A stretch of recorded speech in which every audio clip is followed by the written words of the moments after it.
In September of 1862, the entire future of the United States, whether it would survive as one country at all, and whether 4 million enslaved people would ever be freed, came down to a single sheet of paper. And somebody used that sheet of paper to wrap up 3 cigars and then dropped it in a field. This is the story of the Lost Order and the most important cigars nobody ever got to smoke. To understand how a careless smoke break changed the course of American history, you've got to understand how well things had been going for Robert E. Lee and how thoroughly that was about to go to his head. By the late summer of 1862, Lee was on the kind of winning streak that makes a man dangerous. He'd taken command of a beaten, demoralized Confederate army defending Richmond, and in about 3 months, he'd driven one enormous Union force away from the Confederate capital, then wheeled around and humiliated a second Union army at the Second Battle of Bull Run. The most powerful nation on the continent kept sending generals to deal with him, and he kept politely sending them home. So Lee did what people on a hot streak tend to do. He decided to press his luck. Instead of sitting safely in Virginia, he'd invade the North.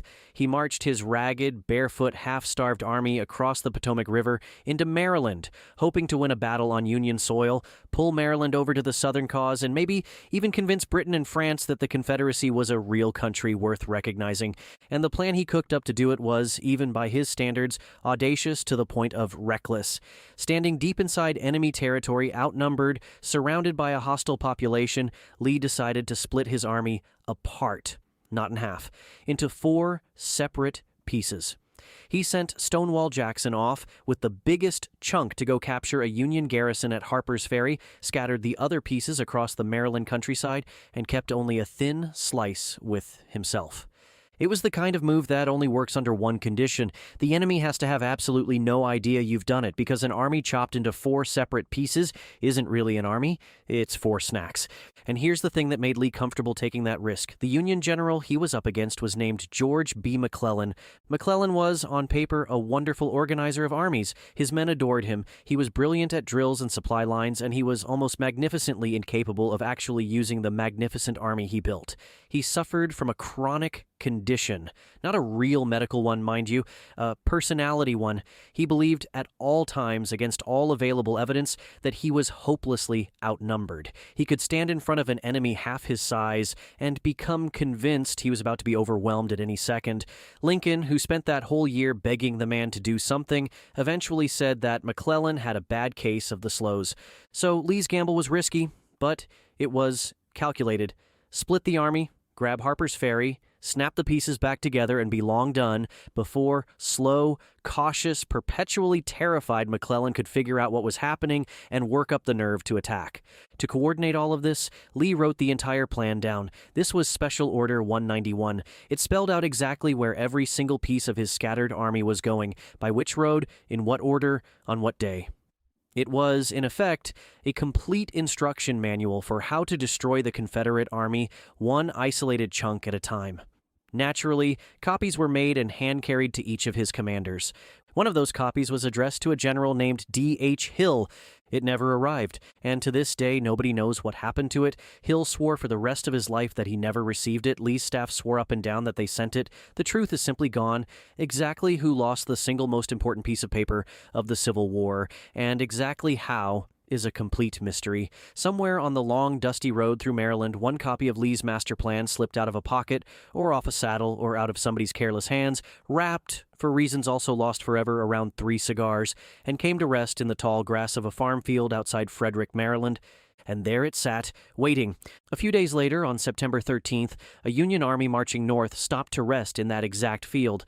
As luck would have it, the ground had been a Confederate campsite just before, and a corporal in the 27th Indiana, a man named Barton Mitchell, flopped down in the grass to catch his breath, glanced over, and spotted a bulky envelope lying a few feet away. Now put yourself in his shoes. You're a soldier, you're exhausted, you're hungry, and you've just spotted, lying completely unguarded in the grass, 3 cigars. As far as Corporal Mitchell is concerned, this is the single best moment of his entire week. So he grabs them, and then he notices that the paper they're wrapped in has writing on it, official-looking writing, and he starts to read. It takes about 10 seconds for a free cigar situation to turn into the greatest stroke of military luck in American history. Mitchell shows it to a sergeant, the sergeant shows it to a captain, and the paper goes sprinting up the chain of command, picking up more and more wide-eyed officers as it climbs. But there was a problem. It was too good to be true. A document this perfect, laying out the enemy's entire plan, just lying in your path, that's precisely what a trap looks like. Lee could have planted it. The whole thing could be bait, designed to send McClellan marching off a cliff. Headquarters desperately needed to know if it was real, and there was no obvious way to tell. Except for one absurd, almost cosmic coincidence. The order had been signed by Lee's chief of staff, a man named Robert Chilton, and it just so happened that an officer back at Union headquarters, an adjutant named Samuel Pittman, had worked at a bank in Detroit before the war, and at that bank, years earlier, Pittman had personally handled checks signed by, of all the people in the entire country, Robert Chilton. Pittman took one look at the handwriting, recognized it instantly the way you'd recognize an old coworker's signature, and confirmed it. The order was genuine. The paper wrapped around 3 cigars in a random Maryland field was Robert E. Lee's actual, complete, authentic battle plan. When it finally reached George McClellan, the cautious one, the man who believed he was forever outnumbered, he reportedly held it up and announced, "Here is a paper with which if I cannot whip Bobby Lee, I will be willing to go home." For one shining moment, George McClellan knew everything. He knew Lee had cut his army into pieces. He knew exactly where each piece was. He knew the roads, the timing, all of it. He'd been handed the chance that generals fantasize about their entire careers and never get. The opportunity to march out and crush his enemy's scattered army one helpless piece at a time and end the war. So, knowing what we know about George McClellan, you can probably guess what he did with the greatest gift in the history of American warfare. He waited. He spent roughly 18 hours studying the thing, organizing, double-checking, planning, and generally doing absolutely everything except moving quickly. And in those hours, the one resource Lee couldn't afford to lose, time, quietly drained away. Word reached Lee that his plan had somehow been compromised, and Lee did what desperate men do. He scrambled. He fired off frantic orders, pulling his scattered pieces back toward each other, and dug in behind a sleepy little creek in Maryland called Antietam, praying he could glue his army back into one before McClellan finally found his courage. He could, just barely. On September 17th, 1862, the two armies finally slammed into each other near the town of Sharpsburg along Antietam Creek. What followed was the single bloodiest day in the entire history of the United States. Not the bloodiest day of the Civil War, the bloodiest day, period, more than any single day before it or since. In one cornfield, men charged and were shot down and were replaced and shot down again so many times that survivors said the standing corn had been clipped flat to the ground as if mowed by a scythe, except the scythe was bullets and the corn was people. Along one sunken farm road, the dead piled up so thickly that the lane earned a brand new name that very afternoon, Bloody Lane. At a single stone bridge barely 100 feet across, hundreds of men were killed just trying to get to the other side. By the time the sun went down, around 23,000 Americans were dead, wounded, or missing. In one day, more than D-Day, more than Pearl Harbor, the worst single day this country has ever had. And after all of it, after being handed his enemy's complete battle plan, after the bloodiest day in American history, George McClellan managed to fight Lee's smaller, cornered, half-starved army to a draw. That's it, a draw. Lee, battered and bled white, slipped back across the Potomac into Virginia 2 nights later, and McClellan, true to form, decided not to chase him. He had a beaten enemy in full retreat with a river at its back, and he simply let it walk away. Lincoln was so furious that within a couple of months he fired McClellan and never gave him another command. The general who was handed the win of the century and squeezed out of it a tie went home. So you might be wondering why any of this even matters if the great gift was wasted and the whole thing ended in a standstill. It matters because of what a standstill was worth that particular September. Hundreds of miles away in Washington, Abraham Lincoln had been sitting on a piece of paper of his own. He'd already written the Emancipation Proclamation, the order that would transform the entire war into a fight to end slavery. But he couldn't issue it. Not yet. If he announced something that enormous while the Union was busy losing battles, it would land like a desperate, empty threat from a government that couldn't even win. He needed a victory first. Any victory. Something to stand on.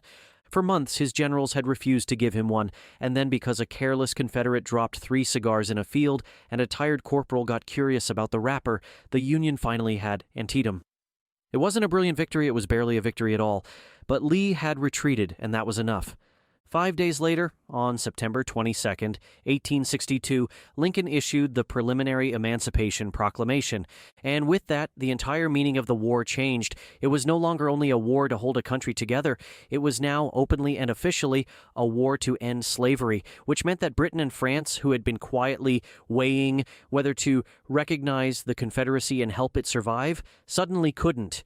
No European power was going to march in on the side of slavery against the nation that had just declared itself the side trying to end it. The Confederacy's last real hope of foreign rescue evaporated, and the long road to freedom for 4 million people had taken its first irreversible step. All of it, the bloodiest day in American history, the Emancipation Proclamation, the final shape and meaning of the entire war, hinging on 3 cigars that somebody dropped in the grass, and the small human details around it are almost too perfect.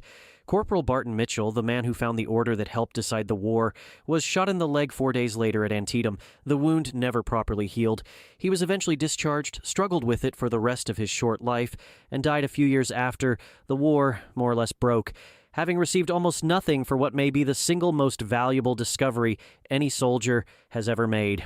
We still don't know who lost the order. We don't know whose pocket it fell from, or why on earth it was wrapped around cigars, or whether the man who dropped it ever found out what he'd done. He may very well have gone to his grave with no idea that he was personally responsible for the bloodiest day in American history, and indirectly the beginning of the end of slavery.